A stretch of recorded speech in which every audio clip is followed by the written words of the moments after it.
예수님께서 부활하신 후 40일 동안 제자들에게 보이시면서 하나님 나라의 일을 말씀하셨습니다. 하나님 나라의 일에는 사도들에게 사명을 주신 것과 앞으로 일어날 성령님의 역사에 대한 예고였습니다. 하나님 나라의 일에 대해서 부활하시는 그 40일 동안 제자들에게 말씀한 거지요.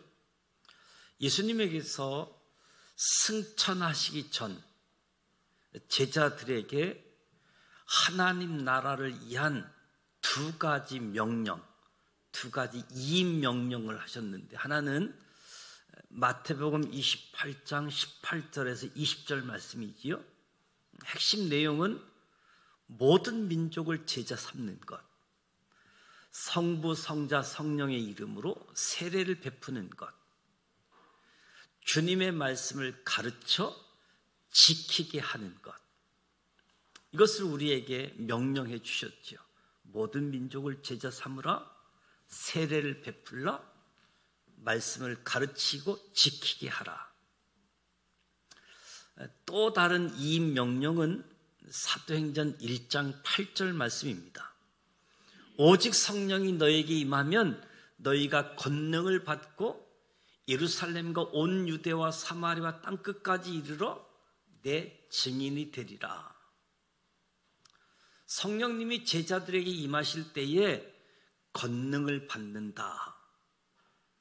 그리고 예루살렘에서 시작하여 땅끝까지 이르러 주님의 증인이 된다. 두 번째 이 명령을 하셨습니다. 예수님께서 말씀하신 대로 오순절에 제자들에게 성령이 임하셨습니다. 제자들이 권능을 받아 신비로운 일을 행했습니다. 그 신비로운 일은 오순절에 성령이 임하니까 제자들이 한 번도 사용하지 않았던 외국어를 세계 각국에서 모인 사람들,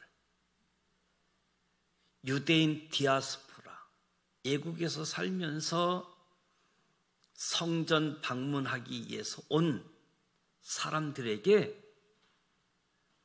애국어로 말했던 거지요.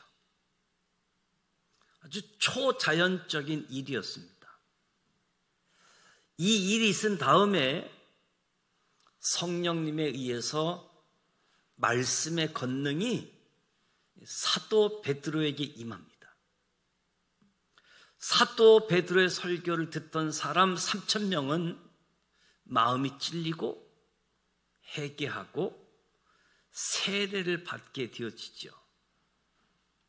이후 초대교회에서 기적과 표적이 많이 나타나고 물건을 서로 통용하고 재산과 소유를 팔아서 구제하고 모이기에 힘쓰고 성찬과 애찬을 하며 하나님을 찬미함으로 구원받는 사람들의 수가 점점 늘어갔다라고 이야기합니다. 이런 가운데 교회의 어려움이 없었던 것은 아니지요. 교회는 하나님의 일을 하고 하나님의 구원을 이루는 통로가 되기 때문에 악한 세력의 공격을 받습니다. 초대교회에서 성령의 권능으로 기적, 표적, 말씀의 능력이 나타났지만 외부에서의 박해, 내부에서의 갈등이 존재했습니다.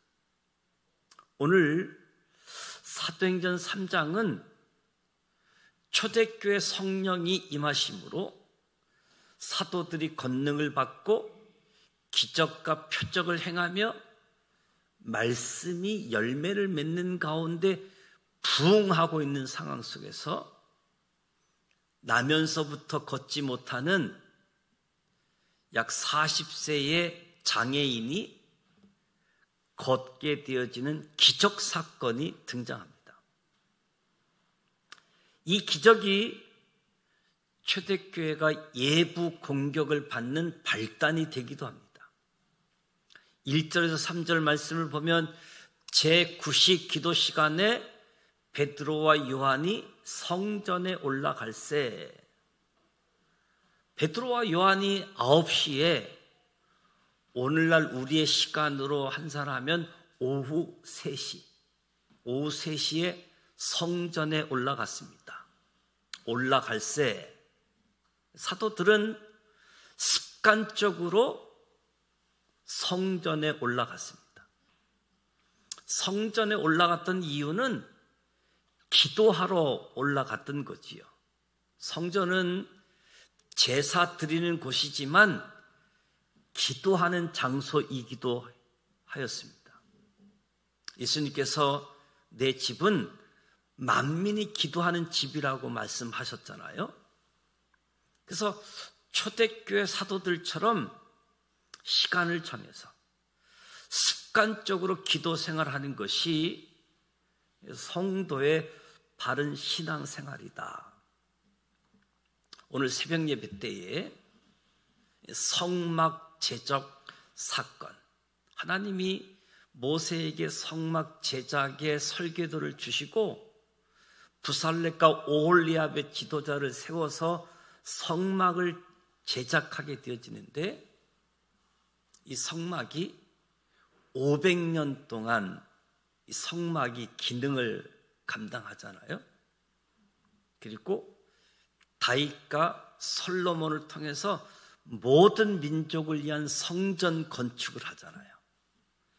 움직이지 않는 성전, 움직이는 성막에서 움직이지 않는 성전, 이 성전이 천년 시대를 이어갑니다.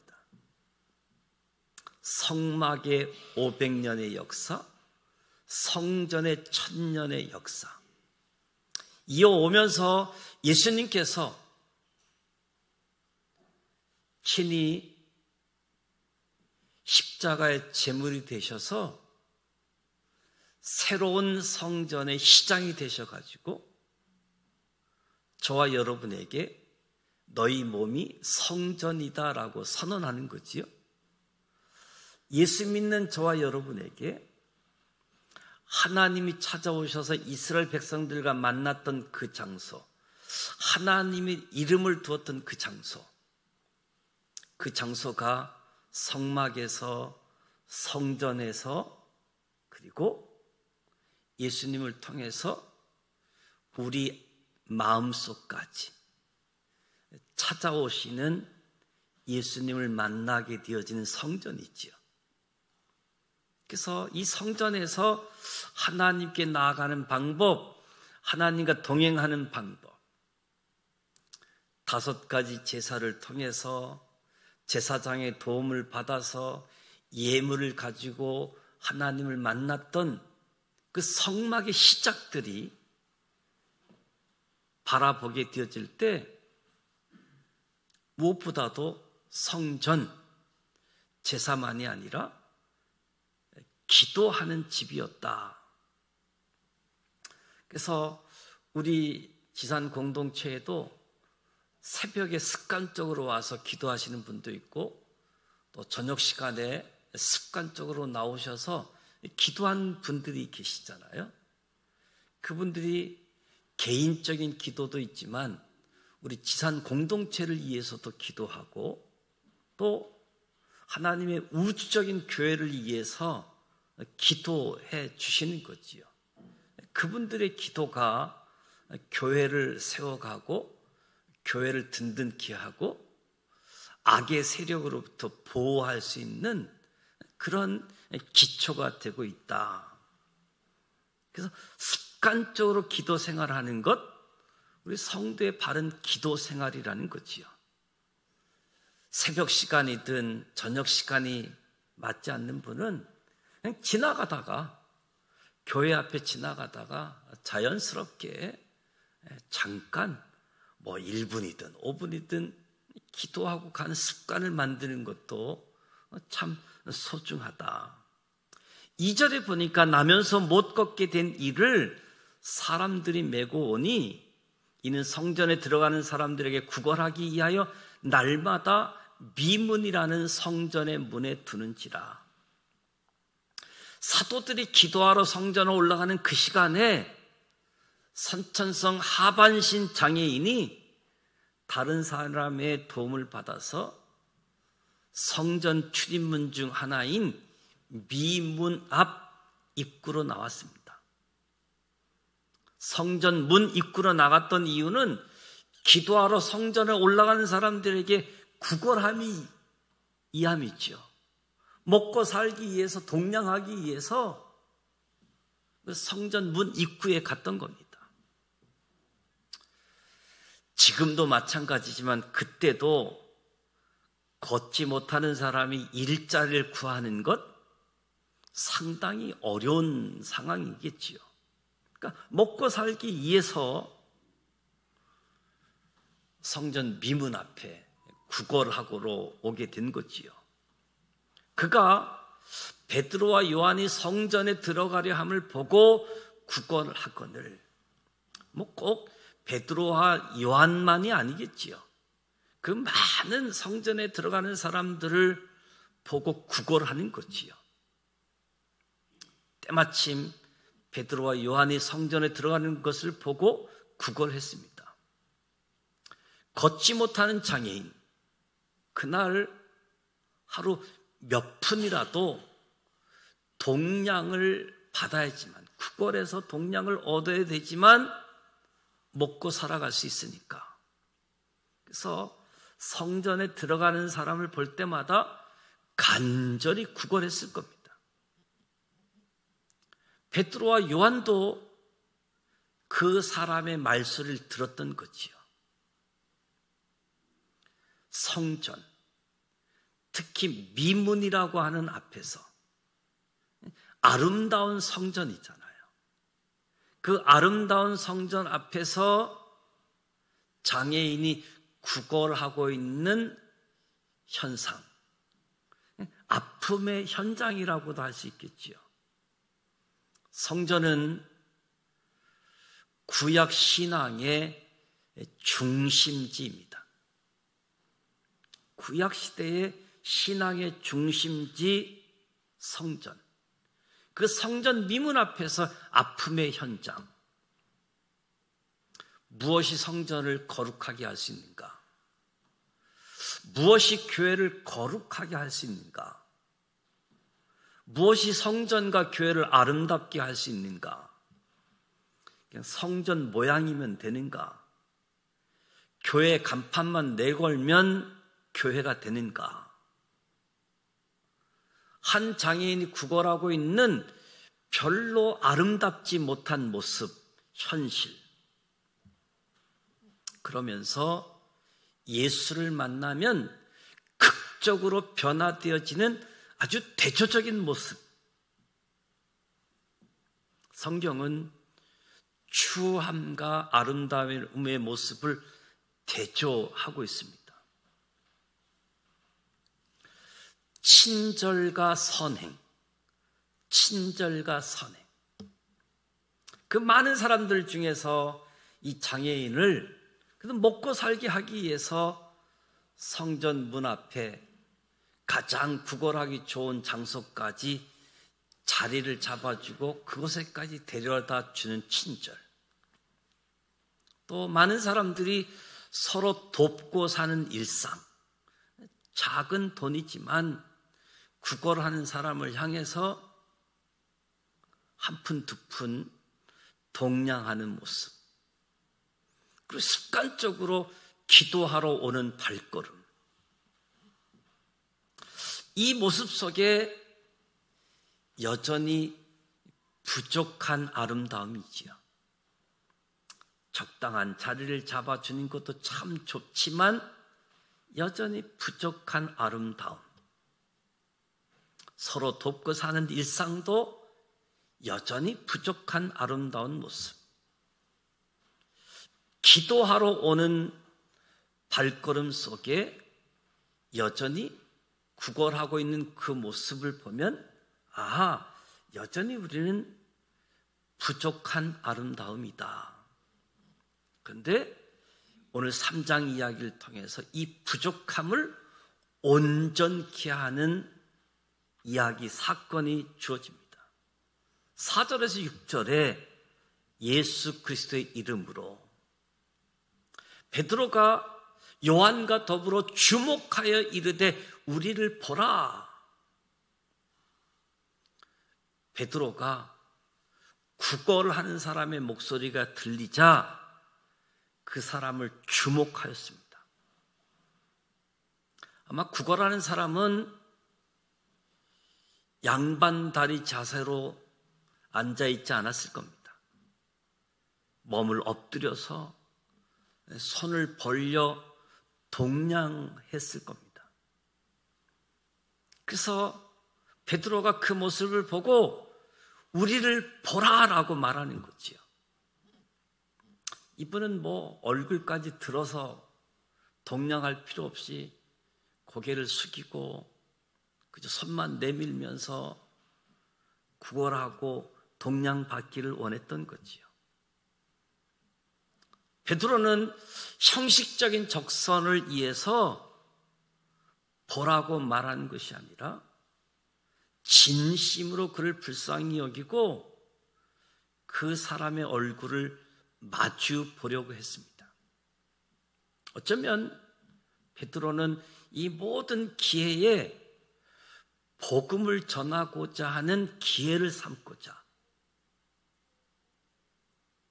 그 장애인은 무엇을 얻을까 하여 바라보거늘 적선해 줄 사람, 동냥을 해 줄 사람이 보라고 했으니까 무엇을 얻을까 기대하면서 베드로와 요한을 바라보았겠지요. 궁핍한 사람은 아주 자연스러운 행동이지요. 하지만 베드로와 요한은 그 사람이 원하는 것을 줄 수가 없었습니다. 베드로가 이르되 은과 금은 내게 없거니와 내게 있는 이것을 내게 주노니 나사렛 예수 그리스도의 이름으로 일어나 걸으라. 베드로와 요한에게는 은과 금, 그 사람을 도울 수 있는 돈이 없었습니다. 몇 푼의 돈이 있었을지라도 적은 돈을 그에게 적선하는 것보다 더 귀한 것을 주고 싶었던 거지요. 그래서 사도들이 가지고 있었던 것은 물질이 아니라 예수님의 능력이었습니다. 예수님께서 말씀하셨던 성령이 임하실 때 임할 권능을 사도들이 이미 경험했습니다. 그래서 사도 베드로가 예수님의 능력이 걷지 못하는 사람에게 임하기를 원하면서 나사렛 예수 그리스도의 이름으로 일어나 걸으라 라고 말했던 거지요. 베드로와 요한이 설령 걷지 못하는 사람에게 돈을 주었던들 얼마나 오랫동안 생계를 유지할 수 있겠습니까? 돈 떨어지면 또다시 성전 문 앞으로 갈 수밖에 없는 거지요.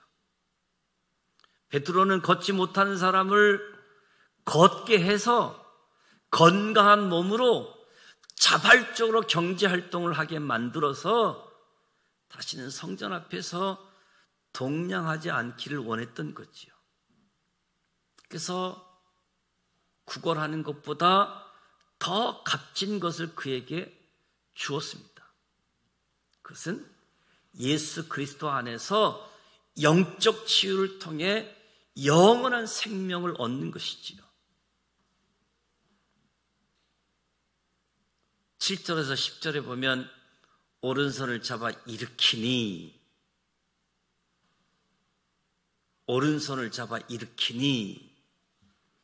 발과 발목이 힘을 얻고 뛰어서서 걸으며 하나님을 찬송했다.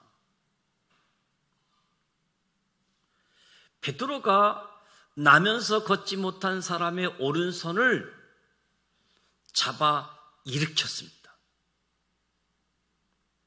주님께서 주신 권능이 베드로의 손을 통해 그 사람에게 전달되었습니다. 베드로의 손이 하나님의 손이 된 것이지요.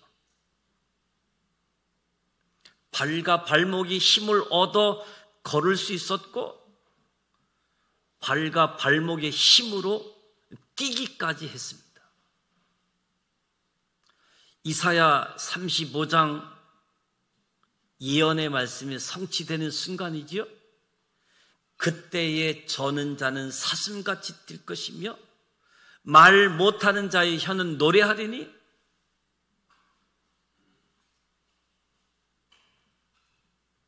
당시 장애인을 부정하게 여겼기 때문에 이 장애인은 성전 안으로 한 번도 들어가지 못했던 그 성전 안에 들어갔을 때 얼마나 감개무량했겠습니까? 그래서 하나님을 찬송하지 않을 수 없었던 거지요. 그가 하나님을 찬송했다라고 하는 것은 예수 그리스도 안에서 새 사람이 되었음을 의미하는 겁니다. 나면서부터 걷지 못한 사람은 육신의 치유와 비교할 수 없는 영적 치유를 받았습니다.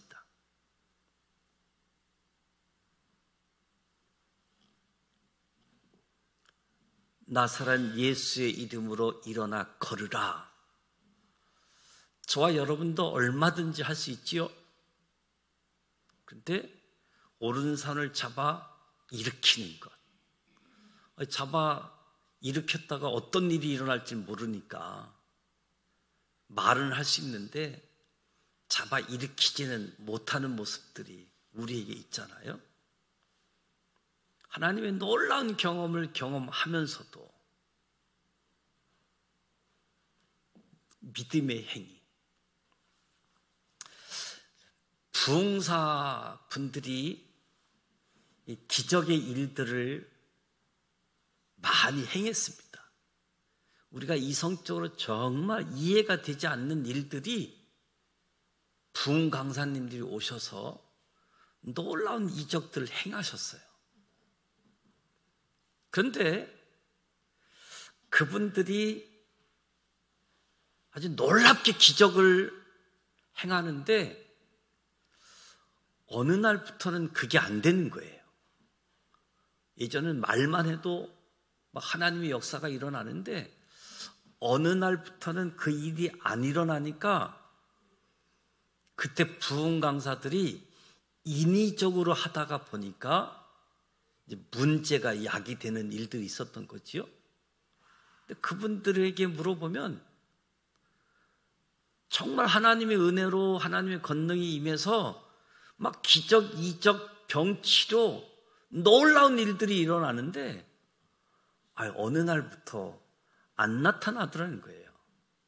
그럼 그때부터 그냥 겸손하게 하나님 사용하시는 대로 하면 되는데 인위적으로 하다 보니까 인위적으로 하는 것은 하나님보다 자기를 드러내려고 하는 것 때문에 그런 거잖아요.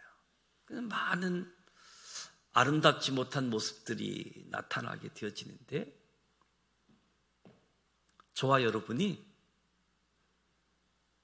인위적인 것이 아니라 선포도 하고 믿음을 가지고 오른손을 잡아 일으킬 수 있는 그런 믿음의 행위 되어질 수 있기를 바랍니다.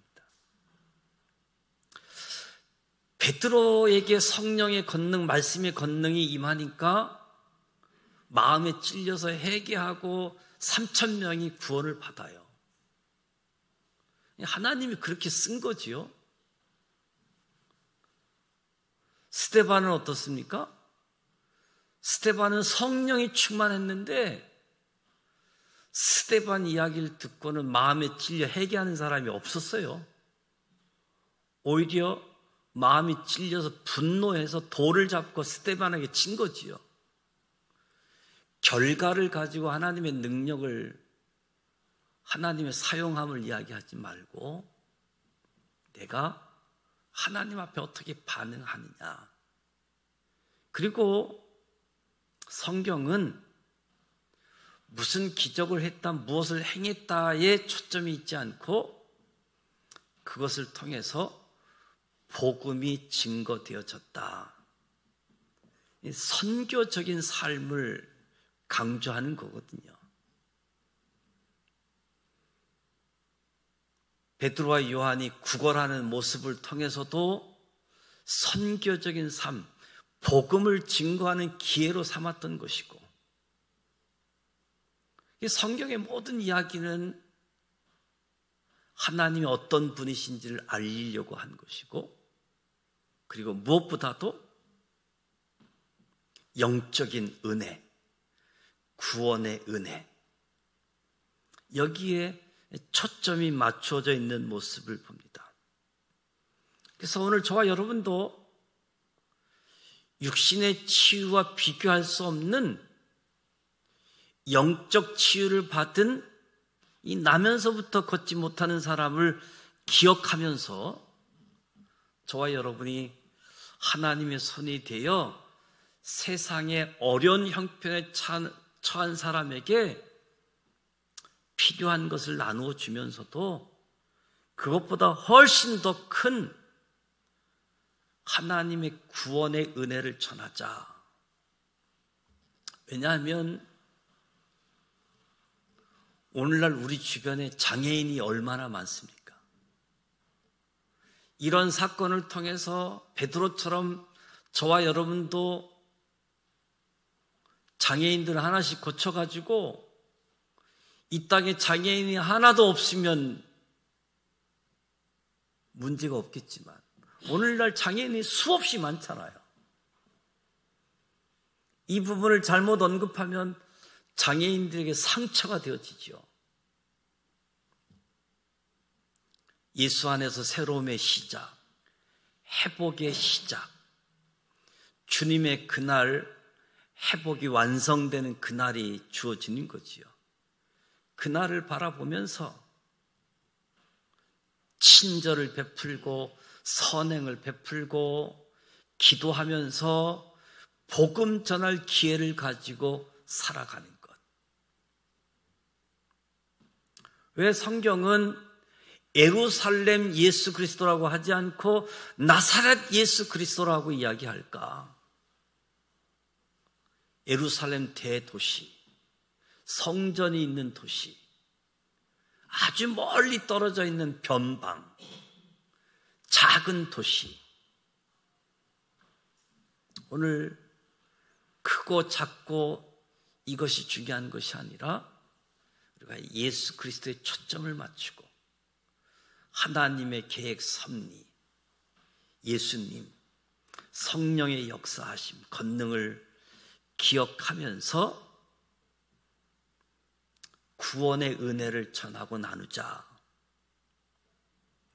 그 미문 근처에 있던 사람들, 그 시간에 성전에 올라와 있던 사람들이 이 장애인이 걷는 것, 하나님 찬송하는 모습을 보고 10절에 반응하지요.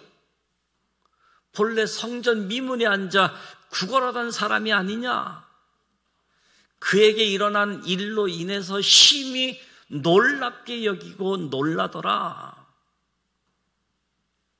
아마 기도하러 다녔던 사람들은 성전 미문을 통과할 때마다 변함없이 구걸하고 있는 그 사람을 보았을 겁니다.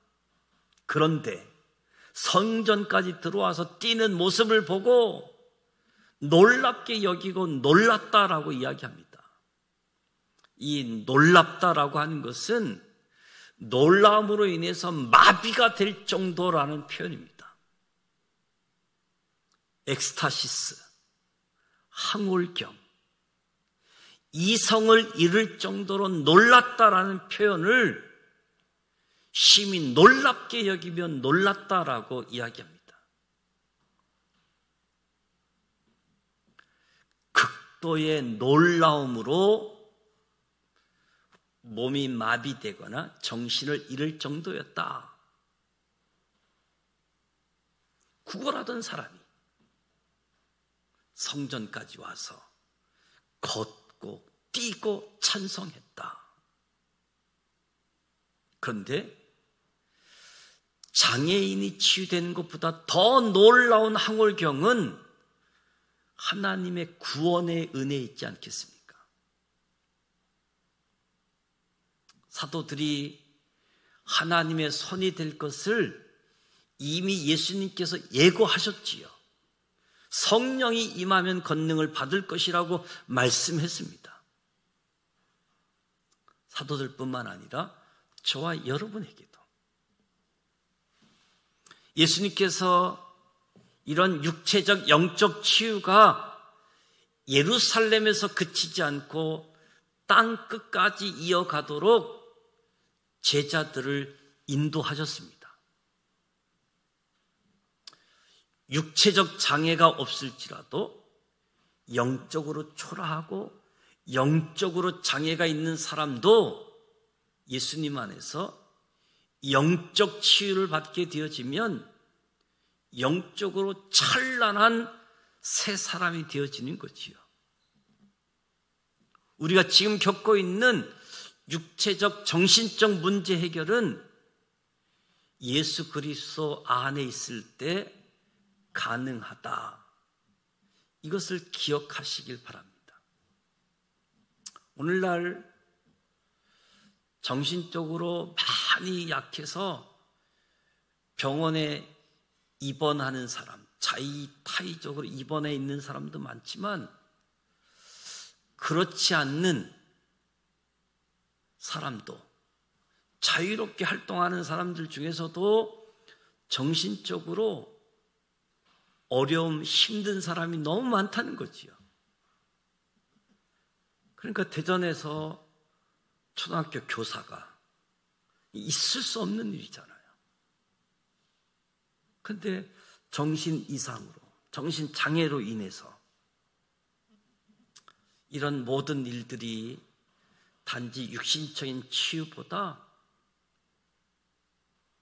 구원의 은혜, 예수 그리스도 안에 있을 때 가능하다. 이것을 기억하시면서 그냥 친절 선행에 의지하지 말고 기도하면서 복음 전할 기회를 삼고 그들이 구원의 은총에 나아갈 수 있도록. 그래서 오늘도 영적으로 죽어가는 영혼들을 볼 때 저들이 예수를 영접할 수 있도록 저와 여러분이 하나님의 손이 되어줄 수 있도록 나사렛 예수 그리스도의 이름으로 일어나 걸으라.